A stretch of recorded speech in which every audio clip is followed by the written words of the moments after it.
snack. Me and you gonna have a little chat about books.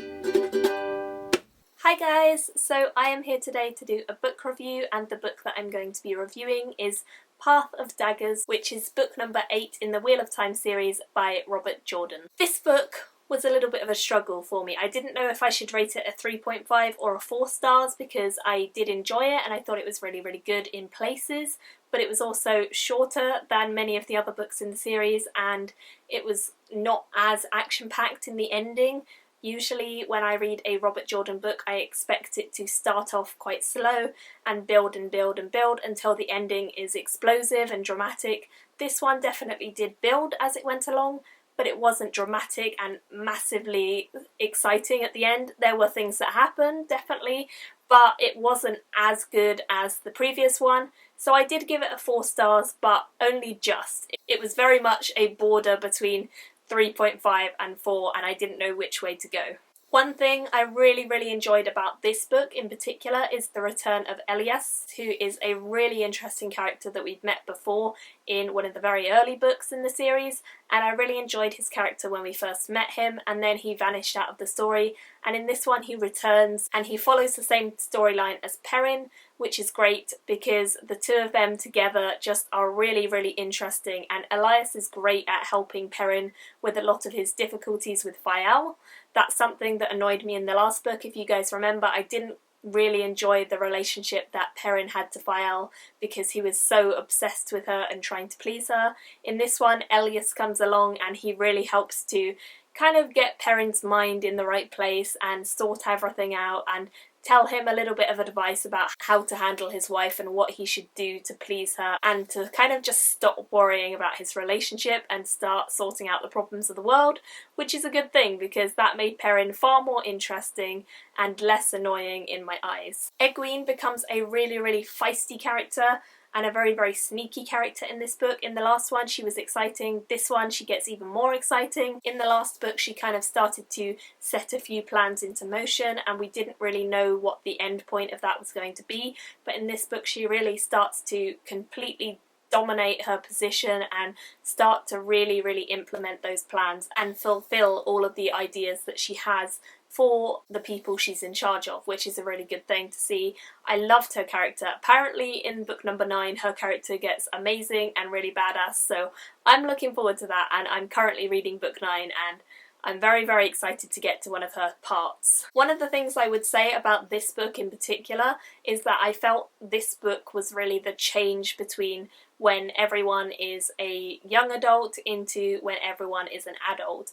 They all have to grow up, and I would say in the last book, book 7, and this book, book 8, they are really, really forced to grow up and start becoming adults and really start to take control of the positions they're in and what the world has given them and what the Wheel of Time has weaved for them. I really, really enjoyed seeing all of them face the trials of sort of growing into an adult and having to take on their roles, and I think that will only continue as they face more of the huge epic problems in this world. So I'm very excited to see where everything is going to go and how everything's going to be resolved at the end, because I'm only about halfway through this series, which is utterly crazy because I feel like I've been reading it for so long. But that's good because I'm so hooked into the characters and invested in their storylines now. I'm really, really enjoying it. ELAYNE also grows up in this storyline. She has to march to reclaim her title and she knows that she's very dedicated to her cause now. We sort of follow her thoughts as she is marching to reclaim her throne, and we see that she's really becoming an adult. She knows the things she's going to have to go through to work to get her throne back, and she knows it's going to be a struggle, but she's very prepared to go headlong into that and face all of the issues that will arise. CADSUANNE is a character who I really want to mention because up until this book I didn't really know how I felt about her, and in fact I probably still don't know how I feel about her. She is a very, very sneaky and conniving character who gets up to all sorts of trouble. She kind of appeared a couple books back and she hasn't done much. She's just sort of spoken to people, and that's really interesting because the fact that she hasn't actually done anything to make me dislike her, but she also hasn't done too much to make me like her, means that I don't really know her incentives, I don't know her motives yet, and I don't know if I like her as a character or hate her as a character. I know that she wants to use Rand in some way, but that's all we know, and I'm very intrigued by her storyline. It's one of the most interesting ones, because whenever she comes into it, you can guarantee something is going to happen, and something is usually bad, so I'm interested in what is going on with her and where everything's going to end up and how the other characters tie in with her. Min continues to be a really friendly character in this one. She takes care of Rand and she stays by his side a lot. She does seem to be becoming a little bit too dependent on Rand, in my opinion. I feel like she could be better doing other things sometimes, and I know that we want someone by Rand to make sure that he's okay, and we want to sort of see that humane side of him.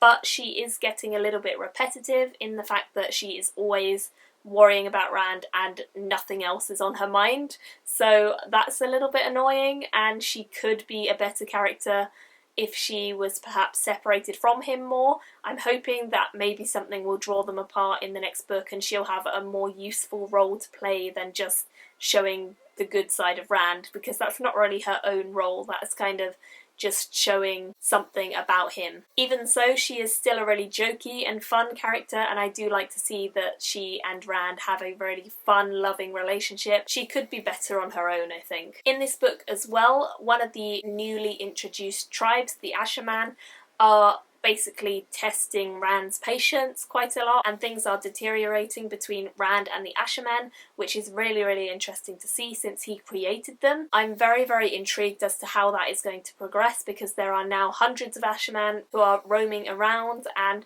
there's all sorts of craziness in the amount of power that they have. So I think things are going to kick off with them, and I think things are going to get quite dramatic with their storyline, and that was hinted at in this book, so I'm very, very excited to see how that continues. He also has the internal struggle with Lewis Theron back, which is, as always, confusing and dramatic all at once. It's kind of a blessing and a hindrance all at the same time, so we'll see how that continues. One of the things I was very disappointed about in this book was Matt was basically not in it at all. In the previous book, I said that Matt was becoming one of my more favourite characters because he was getting way more interesting and his storyline had really picked up. In this book, he's completely forgotten about. He doesn't get mentioned much, and even when he's mentioned, it's just an offhand comment. It's not even to tell us what's going on with him. So I've no idea what he was doing for this book. Perrin also hasn't got a huge part in this book and doesn't really grip much attention, because apparently this is the start of where his storyline really, really slows down. So I don't know. I can agree that there wasn't much storyline to go on, but I don't know how it's going to go. So we'll have to keep a watch on both Perrin and Matt, but at the moment Rand is definitely the lead to Theron, and the other two not doing all that much to help the cause and all that. So hopefully in the next few books they will kind of come to the forefront a bit more and be more dominating in their own presence as well. FAILE becomes a really important character at the end of this book, I think, because she ends up in quite a predicament, and the fact that Perrin isn't actually with her when everything kicks off means that she's now separated from him, and I have a feeling that that will be a really good thing in the next book, because they won't be constantly annoying each other, which they have been in the previous few. So I'm hoping that the separation between the two of them and the drama that caused it is going to be a really interesting plotline, and that hopefully she will become a more interesting character, because when we first met her I really liked her.